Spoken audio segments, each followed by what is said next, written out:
Welcome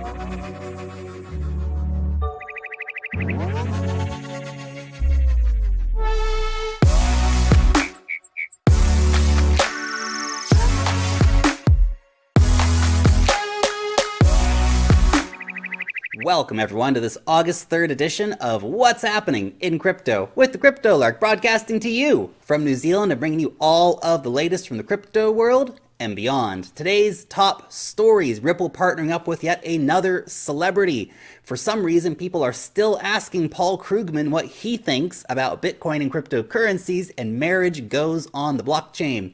Bitcoin, $7,573, still down big time on the 7-day. The real story, though, is that the altcoin markets are absolutely getting savaged. Definitely a tough time to be holding a lot of bags. Ripple partners with Madonna to fundraise for orphans in Malawi. Now, Madonna has long had a focus on Malawi. She actually has 4 orphans from there, which is an amazing gesture of altruism to take these people and give them a just totally different life. Now, to celebrate her 60th birthday, she is raising $60,000 to help orphans in Malawi. Ripple is jumping on the bandwagon here, though, and saying, well, we're going to match dollar for dollar. So I would assume that they will hit that $60,000 fundraising goal. It's not a big goal, especially for Madonna and her audience and her friends.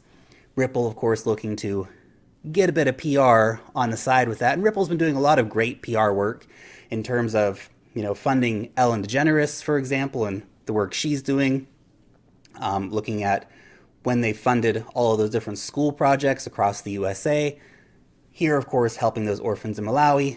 Obviously, they do need a bit of positive PR this week because obviously they're paying Bill Clinton a hefty fee to come and speak at the Swell conference. Now, we don't know exactly how much they're paying Bill. Maybe Bill's doing it for free. I highly doubt it. Bill Clinton's not that kind of person.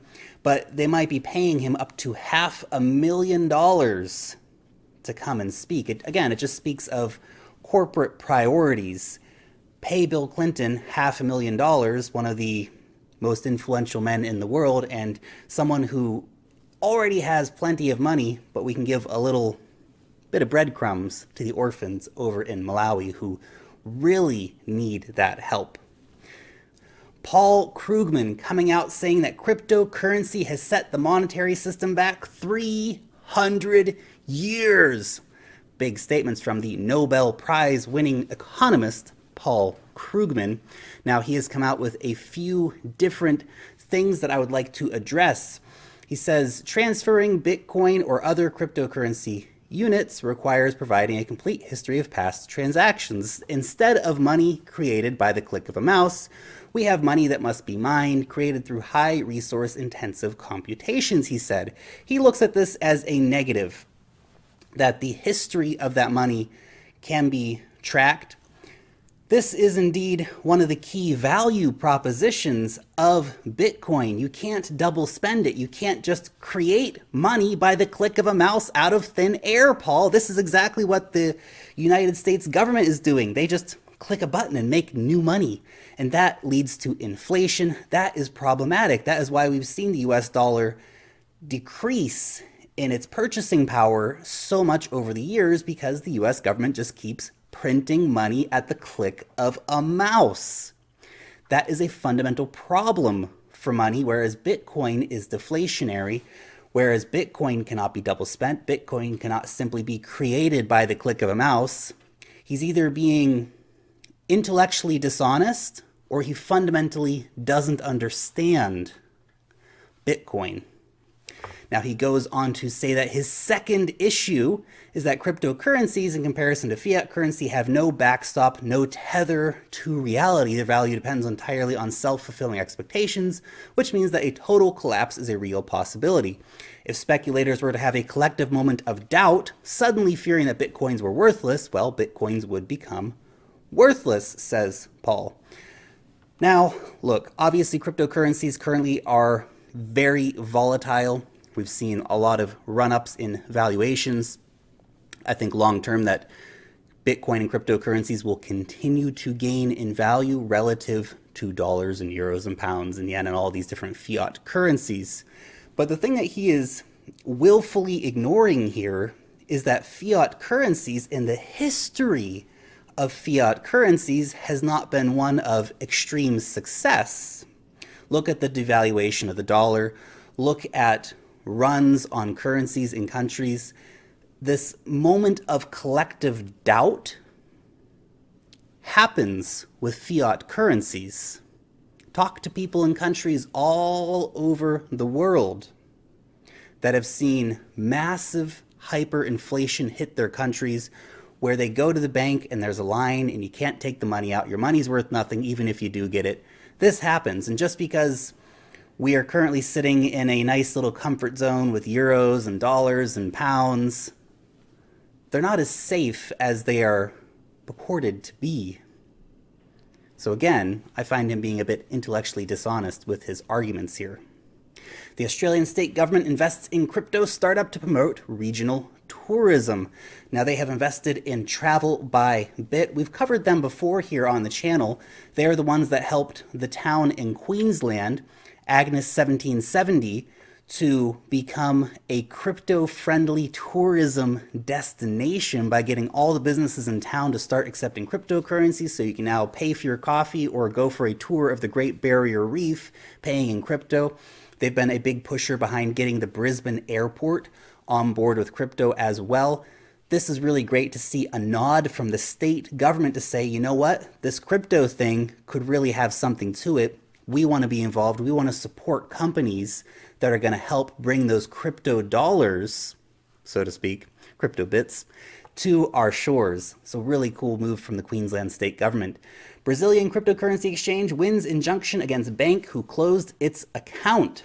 We have seen this story so many times in Chile, in Singapore, and in a long list of countries around the world where banks are independently deciding to shut down cryptocurrency exchange bank accounts or freeze their bank accounts. And the judges, the courts, keep coming out and saying, you can't do that. They're a customer just like everybody else. Just because maybe they threaten your business model or you think there's something dirty going on there, you can't just close their accounts. And I'm really encouraged to see that all over the world, the courts continue to rule in favor of cryptocurrency exchanges and against the banks. Overstock subsidiary partners with the Zambian government on blockchain land registry.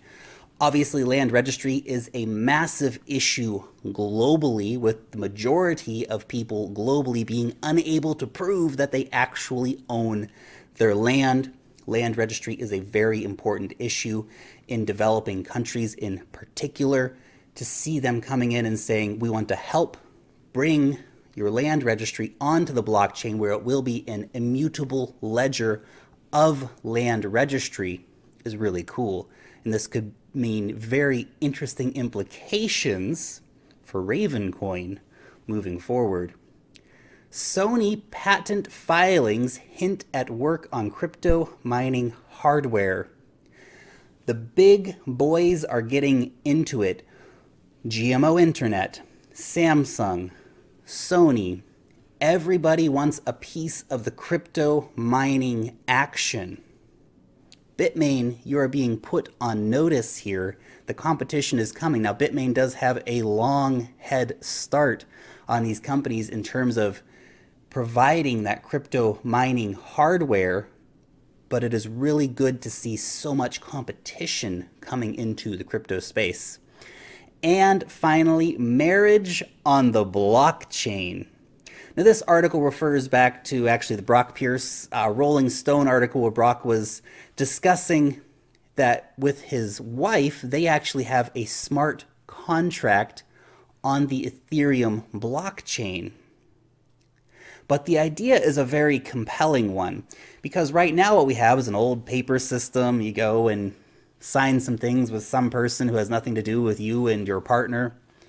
Whereas if you could have an Ethereum-based contract, one that might change its terms on an annual basis, one which you could both decide to renew on an annual basis.